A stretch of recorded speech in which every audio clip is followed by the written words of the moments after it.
গ্যাসের চুলায় লিট্টি চোখা বানানোর জন্য প্রথমেই বেগুনের পেট চিরে রসুন লঙ্কা পুড়ে তেল মাখিয়ে বেগুন ও টমেটো পুড়িয়ে নিলাম।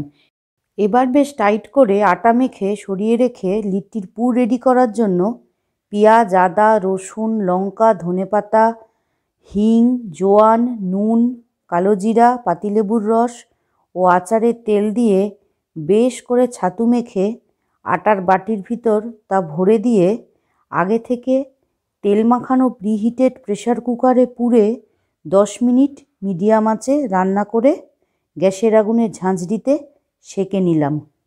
ব্যাস রেডি আমাদের লিট্টি। লিট্টিকে তো একা ছাড়া যাবে না ভাই, তাই এবার চোখার পালা। চলো দেখে নাও আমি কি পদ্ধতিতে আলাদা রকম চোখা বানাই। আমার মেয়ের খুব পছন্দের, আশা করি তোমাদেরও ভালো লাগবে। চোখার জন্য কড়ায় সর্ষে ও আচারের তেলের মধ্যে জিরা ফোড়ন দিয়ে বেগুন টমেটো মাখা ঢেলে একে একে ধনে লঙ্কা গুঁড়ি, হিং, নুন, গরম মশলা ও ধনেপাতা কুচি দিয়ে কষিয়ে নিলাম। আর কি, এবার ঘিতে ডোবাও আর লিট্টি চোখার মজা নাও। কনকনে শীত থাকতে থাকতে বাড়িতে লিট্টি চোখা বানাও আর আমাকে জানাও কেমন খেলে।